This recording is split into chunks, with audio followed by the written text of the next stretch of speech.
بسم اللہ الرحمن الرحیم۔ السلام علیکم ورحمۃ اللہ وبرکاتہ۔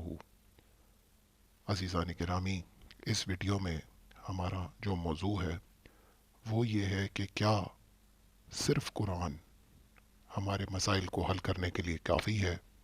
کیونکہ ایک موصوف نے کسی زمانے میں یہ نعرہ لگا دیا تھا کہ حسبنا کتاب اللہ، ہمارے لیے تو اللہ کی کتاب کافی ہے، اور یہ نعرہ مختلف اوقات میں مختلف لوگ لگاتے رہے ہیں تاکہ کسی بھی طرح سے احادیث کو مشکوک بنایا جائے۔ اس ضمن میں ہم نے سوچا کہ ان کی طرف سے پیش کردہ آیات کو دیکھا جائے، قرآن کو دیکھا جائے، اور عقلی طور پہ بھی ہم اس کو دیکھیں کہ کیا یہ دعویٰ صحیح ہے۔ اس ضمن میں جو آیات ان کی طرف سے پیش کی جاتی ہیں ان میں سے ایک آیت سورۃ الانعام میں آتی ہے۔ یہ آیت کا نشان ہے 38۔ آپ بے شک اس ویڈیو کو یہاں پہ پاز کر لیں، کاپی پینسل لے کے آپ اس کو نوٹ ڈاؤن کر لیں، بعد میں آپ اس کو خود بھی کاؤنٹر چیک کر سکتے ہیں۔ اس آیت میں اللہ تعالیٰ فرماتے ہیں کہ بسم اللہ الرحمن الرحیم، ما فرطنا فی الکتاب من شیء ثم الی ربہم یحشرون۔ شیخ محسن علی نجفی صاحب نے اس کا ترجمہ یہ کیا ہے کہ ہم نے اس کتاب میں کسی چیز کی کمی نہیں چھوڑی، پھر سب اپنے رب کی طرف جمع کیے جائیں گے۔ اس میں اس چیز کو نوٹ کریں کہ جو لفظ استعمال ہوا ہے وہ ہے الکتاب۔ اسی طرح اسی صورت میں ایک اور آیت میں اللہ تعالیٰ فرماتا ہے،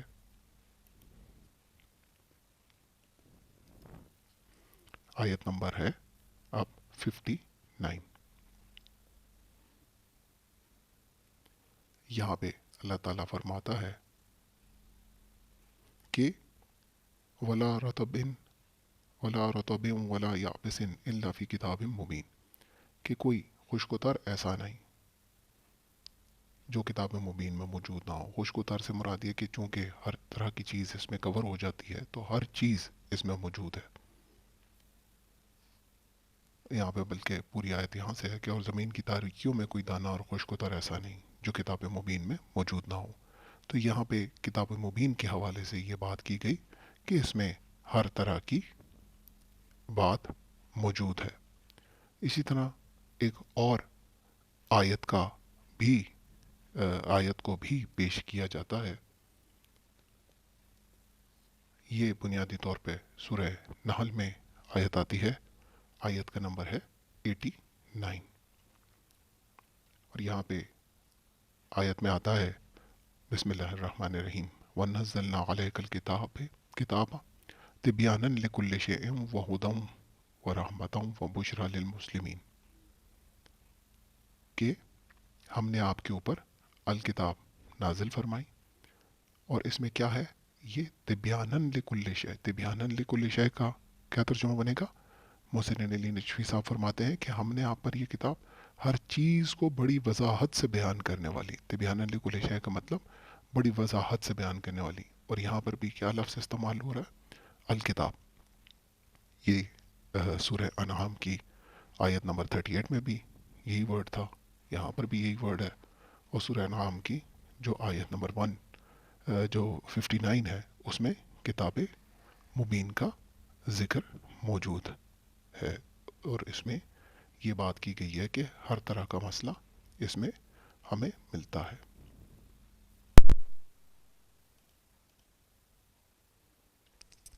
عزیزان گرامی، ہمارا یہ ویڈیو بنانے کا مقصد ہرگز وہ لوگ نہیں ہے کہ جو یہ عقیدہ رکھتے ہیں، جو یہ عقیدہ رکھتے ہیں وہ بالکل رکھیں، ان کا حق ہے۔ ہم صرف اپنا پوائنٹ آف ویو پیش کرنا چاہتے ہیں کہ ہم کیا سمجھتے ہیں۔ اب اگر ہم دیکھیں کہ ہمارے ائمہ نے کیا فرمایا، تو روضۃ المتقین جو شرح ہے من لا یحضر الفقی کی، علامہ باقر مجلسی کے والد علامہ تقی مجلسی، جلد نمبر 12 صفحہ نمبر 199 میں ایک حدیث کا تذکرہ کرتے ہیں، اور اس میں وہ کہتے ہیں کہ ہمارے پاس ایک قوی کا صحیح، قوی کا صحیح کا مطلب کہ ایک ایسی روایت جو قوی ہے مگر صحیح حدیث کی مانند ہے، یعنی یہ اس کی رجالی حیثیت پہ بات ہو رہی ہے، جو کہ مولا ابن خنیس سے مروی ہے، اور اس کے اندر آتا ہے کہ امام ابو عبداللہ علیہ السلام یعنی امام جعفر صادق علیہ السلام نے فرمایا کہ کوئی ایسا امر نہیں ہے کہ جس میں دو لوگ اختلاف کریں، مگر یہ کہ اس کی جو اصل ہے، اس کا جو بنیادی پوائنٹ ہے، جو نقطہ ہے، وہ اللہ کی کتاب میں موجود ہے، لیکن لوگوں کی جو عقل ہے، جو مردوں کی عقل ہے، وہ اس تک نہیں پہنچ پاتی، یعنی آپ اس کو سمجھ نہیں پاتے، آپ اس تک اس پوائنٹ کو پک نہیں کر پاتے۔ تو یہ امام علیہ السلام نے ایک نقطہ بیان فرمایا۔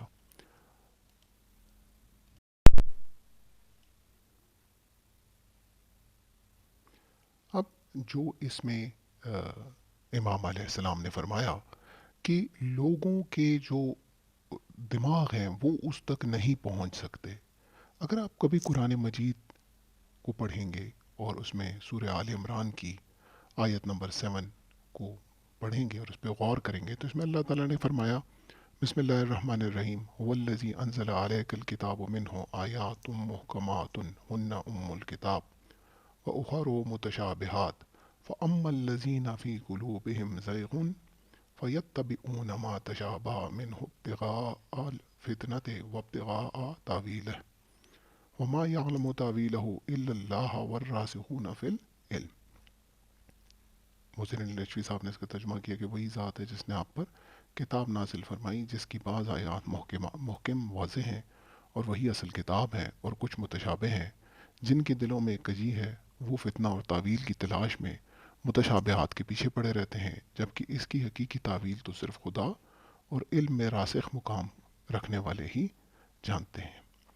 دیکھیے، آپ کے پاس کوئی لسٹ تو ایسا آپ خود سے لسٹ تو بنا نہیں سکتے، قرآن میں تو آپ کو کوئی ایسی لسٹ نہیں ملتی کہ جس میں اللہ تعالیٰ نے ایک لسٹ دی ہو کہ جناب یہ جو آیات ہیں یہ محکمات ہیں اور یہ جو آیات ہیں یہ متشابہات ہیں۔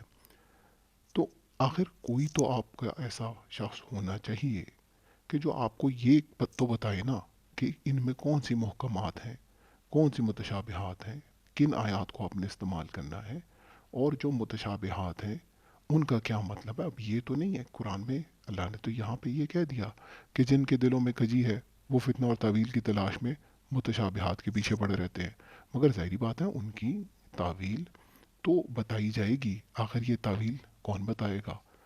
یہاں پر ہمیں ملتا ہے کہ صرف خدا اور علم میں راسخ مقام رکھنے والے یہ جانتے ہیں اس کو۔ تو اگر آپ ان لوگوں کو بیچ میں سے نکال دیں گے تو آپ کیسے قرآن کو سمجھ سکیں گے، کیسے آپ اس کی مکمل آیات سے استفادہ حاصل کر سکیں گے؟ آپ اس سے استفادہ ہی حاصل نہیں کر پائیں گے۔ اسی وجہ سے جب ہم قرآن مجید کو پڑھتے ہیں تو اس میں ہمیں یہ آیت ملتی ہے، یہ بھی سورہ نحل کے اندر ہے، آیت کا نمبر ہے 64۔ اب جب آپ پڑھتے ہیں تو یہاں پہ اللہ تعالیٰ فرماتا ہے وما انزلنا علیک الکتاب الا لتبین لہم الذی اختلفوا فیہ، کہ ہم نے یہ قرآن جو آپ پر نازل کی ہے یہ کس لیے کی ہے؟ یہ کی ہی اس لیے ہے کہ آپ ان کے لیے اس کو بیان فرمائیں کہ جس میں یہ لوگ اختلاف کر رہے ہیں۔ محسن النشوی صاحب کا ترجمہ کچھ یوں ہے کہ ہم نے صرف اس لیے آپ پر کتاب نازل کی تاکہ آپ وہ باتیں ان کے لیے واضح طور پر بیان کریں جن میں یہ لوگ اختلاف کر رہے ہیں۔ تو اس کتاب کو صرف نازل نہیں کیا، رسول خدا صلی اللہ علیہ وآلہ وسلم کو اللہ تعالیٰ نے ایک حکم دیا کہ آپ نے کیا کرنا ہے، آپ نے اس کو واضح بیان کرنا ہے، آپ نے ایکسپلین کرنا ہے۔ یہ ایک حکم اللہ تعالیٰ نے رسول خدا صلی اللہ علیہ وآلہ وسلم کو دیا کہ آپ کا ایک کام یہ ہے کہ آپ نے اس کو ایکسپلین بھی کرنا ہے۔ تو اگر ان کی ایکسپلینیشن کی ضرورت نہ ہوتی، اب ظاہری بات ہے جو بھی ان کی ایکسپلینیشن ہے وہ قرآن کا حصہ تو نہیں ہوگی، وہ تو آپ کو حدیث میں ملے گی۔ اب اگر اس کی ایکسپلینیشن کی ضرورت اس زمانے میں تھی تو آج کے زمانے میں آپ اس کا انکار کیسے کر سکتے ہیں؟ آپ اس کا انکار نہیں کر سکتے۔ اسی وجہ سے قرآن میں آپ کو 3-4 مقامات پر یہ آیت بھی ملے گی۔ ہم اس کو صرف اور صرف سورۃ الجمعہ سے اس کی تلاوت کر رہے ہیں کہ اللہ تعالیٰ نے فرمایا کہ یہ اس کی آیت سورہ کا آیت نمبر 2 ہے کہ هو الذی بعث فی الامیین رسولا منہم یتلو علیہم آیاتہ ویزکیہم ویعلمہم الکتاب والحکمہ. اب اللہ تعالیٰ فرماتا ہے کہ وہی ہے کہ جس نے امیین میں ایک رسول بھیجا. اچھا اس رسول کے کام کیا بتائے؟ پہلا کام یہ بتایا کہ یتلو علیہم آیاتہ، کیوں ان کے سامنے آیات کی تلاوت کرتا ہے. اچھا دوسرا کام کیا بتایا؟ ویزکیہم، وہ ان کا تزکیہ نفس کرتا ہے. پھر کیا بتایا؟ وَيُعَلِّمُهُمُ الْكِتَابَ، وہ ان کو تعلیم دیتا ہے الکتاب کی، والحکمہ، اور حکمت کی. تو جو تعلیم، دیکھیں ایک تو ہے نا تلاوت آیات، وہ تو گزر گیا. اب یہاں پہ تعلیم دینا ہے. اب اگر اس تعلیم کی کوئی ضرورت ہی نہیں ہے اور کتاب میں ہر مسئلہ ہمیں اسی طرح ملنا شروع ہو جائے تو پھر تو مطلب یہ جو حکم دیا جا رہا ہے اس حکم کا کسی بھی طرح سے ہمیں کوئی فائدہ تو نہ ہوا. پھر اس کا کیا ضرورت کیا تھی کہ اللہ تعالیٰ حکم دے رہا ہے رسول خدا کو کہ جناب آپ ان کے لیے بیان بھی فرمائیں، واضح بھی کریں، ایکسپلین بھی کریں، ان کو تعلیم بھی دیں. پھر یہ حکم دیا ہی کیوں جا رہا ہے؟ اسی وجہ سے جیسے کہ ہم نے روضۃ المتقین میں حدیث پڑھی کہ جس میں اللہ امام عالی مقام فرماتے ہیں کہ قرآن میں ہر چیز کی اصل تو موجود ہے، وہ تو آپ کو مل جائے گی، مگر لوگوں کے دماغ اس تک نہیں پہنچ سکے گی. یہاں پر اگر آپ دیکھیں تو محسن رشوی صاحب نے یہ لکھا بھی ہے کہ یہ رسول لوگوں کو کتاب اللہ کی تعلیم دیتا ہے اور حکمت کی بھی. کتاب کی تعلیم سے مراد احکام شریعت، حلال و حرام کی تعلیم ہے. حکمت کی تعلیم حقائق تک رسائی حاصل کرنا ہے. تمام مشکلات کی بنیاد حقائق تک رسائی نہ ہونا ہے. حقائق تک رسائی نہ ہونے کی صورت میں انسان ایک موہوم چیز کے پیچھے اپنی زندگی تلف کر دیتا ہے. زندگی ایک سراب کی مانند ہو جاتی ہے. رسول کریم صلی اللہ علیہ وسلم کا کام لوگوں کو سراب سے نکالنا ہے. تو جو ہمارا جو نقطہ ہے اس پہ وہ یہی ہے کہ اگر ہم حدیث معصوم کو یا احادیث رسول کو اگنور کر دیں گے تو ہم قرآن کی تعلیم اور بیان سے، اس کی ایکسپلینیشن سے محروم ہو جائیں گے، اور اس صورت میں قرآن سے استفادہ کرنا ہمارے لیے ناممکن ہو جائے گا. ہم شاید متشابہات کے پیچھے ہی پڑے رہیں، شاید ہماری نیت صحیح ہو مگر ہم متشابہات کے پیچھے چلتے رہیں اور اس نتیجے میں ہم اپنا نقصان کر بیٹھیں. یہاں پر ایک اور نقطہ بھی میں آپ لوگوں کی خدمت میں پیش کرنا چاہوں گا. ان آیات کو آپ بے شک نوٹ کر لیجئے گا، اس پہ تفکر کیجئے گا کہ یہ بھی قرآن کے اندر ہمیں ملتی ہیں. اور وہ یہ ہے کہ جو پرانے انبیاء ہمارے پاس آئے ہیں، جو پہلے انبیاء آئے ہیں، تو ان کو بھی اللہ تعالیٰ نے یہی کہا ہے کہ ہم نے ان کو الکتاب سے نوازا. ہم نے آپ سے کہا نا کہ جو آیات ہم نے آپ کے سامنے پہلے پیش کی تھی تو اس میں سورہ انعام اور سورہ نحل میں جو آیات ہیں، آیت نمبر 38 سورہ انعام کی اور سورہ نحل کی آیت نمبر 89، اس میں الکتاب کا ذکر ہے. اور ایک جو سورہ انعام کی آیت ہے 59، اس میں کتاب مبین کا ذکر ہے. تو اگر ہم دیکھیں تو تمام انبیاء کی جو کتب ہیں ان کو بھی الکتاب سے اللہ تعالیٰ نے فرمایا کہ جی ہم نے ان کو بھی الکتاب دیا ہے. ایک بڑا مشہور و معروف آیت بھی ہے کہ جس میں اللہ تعالیٰ نے حضرت سلیمان علیہ السلام کے ایک درباری کا ذکر قرآن میں کیا، اور اللہ تعالیٰ نے کہا کہ ایک شخص جس کے پاس علم من الکتاب تھا، کہ الکتاب کا کچھ علم تھا، اور اس نے پلک جھپکتے تخت وہ لے آیا تھا. اب یہ سورہ بقرہ ہمارے سامنے ہے، یہ سورہ بقرہ ہے، اور اس کی جو آیت نمبر ہے وہ ہے 213، 213. اگر آپ یہاں پہ دیکھیں تو اللہ تعالیٰ فرماتا ہے فَبَعَثَ اللَّهُ النَّبِيِّينَ مُبَشِّرِينَ وَمُنذِرِينَ وَأَنزَلَ مَعَهُمُ الْكِتَابَ بِالْحَقِّ لِيَحْكُمَ بَيْنَ النَّاسِ. ٹھیک ہے، تو یہاں پہ اللہ تعالیٰ نے فرمایا کہ ہم نے اپنے نبیوں کو بھیجا جو کہ بشارت دینے والے اور ڈرانے والے ہیں، اور ان کے ساتھ کیا نازل کی؟ الکتاب.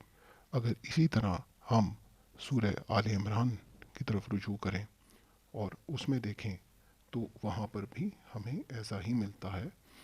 آیت نمبر ہے 184. اب آیت نمبر 184 میں اللہ تعالیٰ نے اسی طرح فرمایا کہ یہاں پہ کہ اے میرے حبیب اگر یہ لوگ آپ کی تکذیب کرتے ہیں تو کوئی یہ نئی بات نہیں، کیونکہ آپ سے پہلے جو انبیاء آئے تھے ان کی بھی انہوں نے تکذیب کی ہے. تو اللہ تعالیٰ نے فرمایا کہ وہ جو انبیاء آئے تھے وہ کس کے ساتھ آئے تھے؟ وہ بینات کے ساتھ آئے تھے، وہ زبر کے ساتھ آئے تھے، اور کس کے ساتھ آئے تھے؟ والکتاب المنیر. وہاں پر بھی یہاں پر بھی یہ ذکر موجود ہے کہ وہ جو انبیاء آئے تھے، جو رسول آئے تھے، ان کے پاس الکتاب المنیر تھی. اسی طرح اگر سورہ حدید کی طرف ہم رجوع کریں تو اس میں بھی ہمیں یہی بات ملے گی. آیت نمبر 25 میں اگر آپ دیکھیں تو وہ انزلنا معہم الکتاب کہ لقد ارسلنا رسولنا بالبینات وانزلنا معہم الکتاب. تو یہ ہمیں ملے گا. اگر آپ حضرت موسیٰ کے لیے دیکھیں بالخصوص تو آپ کو وہاں پر بھی اسی طرح ملے گا. اگر ہم سورہ بقرہ کی طرف رجوع کریں تو وہاں پہ آیت نمبر 16 میں آیت نمبر 53 میں، یہ 53 نمبر کی آیت ہے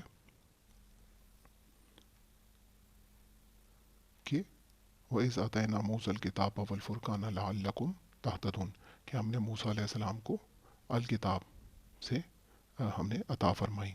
اور اسی طرح سورہ بقرہ کے اندر ایک اور آیت کے اندر اللہ تعالیٰ فرماتا ہے آیت نمبر 87 میں، یہاں پر بھی آپ توجہ دیں. وَلَقَدْ آتَيْنَا مُوسَى الْكِتَابَ، یہاں پر بھی وہی والی بات ہے کہ موسیٰ علیہ السلام کو الکتاب سے نوازا. اور اس میں ایک اور بڑی انٹرسٹنگ آیت آپ کو سورہ انعام میں ملے گی، آیت نمبر 154 میں.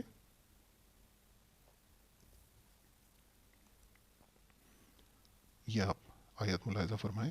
سورہ انعام میں اللہ تعالیٰ فرماتا ہے ثم آتینا موسیٰ الکتاب تماما علی الذی احسن وتفصیلا لکل شیء وہدی ورحمۃ لعلہم بلقاء ربہم یؤمنون. پھر ہم نے موسیٰ کو کتاب عنایت فرمائی، اگر آپ یہاں پہ دیکھیں الکتاب عنایت فرمائی تاکہ نیکی کرنے والے پر احکام پورے کر دیں. اور اس کے لیے اللہ تعالیٰ نے فرمایا کہ اس میں ہر چیز کا تفصیل بیان ہے، وہ تفصیلاً لکل شے. ٹھیک ہے. اب یہاں پر اگر کوئی یہودی آ جائے اور آپ کے سامنے یہ کہہ دے کہ جی جس الکتاب کی بات آپ کر رہے تھے وہ تو بیسیکلی حضرت موسیٰ کے پاس بھی تھی، تو وہ الکتاب تورات تھی. آپ ایک بات کی جا سکتی ہے نا کہ جس نبی کو جو آسمانی کتاب دی گئی ہے اس کو الکتاب کہا گیا ہے. تو اگر یہ اعتراض آتا ہے تو اس پہ اگر ہم غور کریں تو اس کے لیے ہمیں ایک اور انٹرسٹنگ آیت قرآن میں یوں ملتی ہے جو کہ بیسیکلی سورہ آل عمران میں ہمیں ملتی ہے. آیت کا نشان ہے 79، سوری معذرت، یہ تھوڑا سا آیت کا نمبر 48 ہے بیسیکلی. یہ آیت ہے. اب یہاں پہ ہمیں ملتا ہے وَيُعَلِّمُهُمُ الْكِتَابَ وَالْحِكْمَةَ وَالتَّوْرَاةَ وَالْإِنْجِيلَ. اب حضرت عیسیٰ علیہ السلام کے حوالے سے یہ بات چیت ہو رہی ہے. اگر آپ اس سے پچھلی آیات میں جا کے دیکھیں گے تو یہ حضرت عیسیٰ علیہ السلام کا ذکر چل رہا ہے یہاں پہ. اور ان کے لیے اللہ تعالیٰ نے فرمایا کہ آپ کیا کریں گے، کیا ہوگا کہ اللہ اسے کتاب کی تعلیم دے گا، حکمت کی تعلیم دے گا، تورات کی تعلیم دے گا اور انجیل کی تعلیم دے گا. اب یہاں پہ الکتاب کو الگ سے کاؤنٹ کیا گیا ہے، اس کو تورات سے اور انجیل سے الگ کاؤنٹ کیا گیا ہے اس الکتاب کو. یعنی اگر کوئی یہودی یہ کہتا ہے کہ جی وہ جو حضرت موسیٰ کی کتاب ہے جس کی طرف اشارہ کیا گیا ہے، تو یہ تھوڑا سا ہم ٹھیک کر دیں، وہ جس میں ہر بات کی تفصیل موجود ہے اس سے مراد تورات ہے. تو اس آیت کو اگر آپ غور سے دیکھیں گے تو یہاں پہ الکتاب کو الگ سے کاؤنٹ کیا گیا ہے، اس کو تورات اور انجیل سے الگ کاؤنٹ کیا گیا ہے. اور یہ واحد آیت نہیں ہے. اسی طرح اگر ہم سورۃ المائدہ کی طرف رجوع کریں تو وہاں پر بھی ہمیں آیت نمبر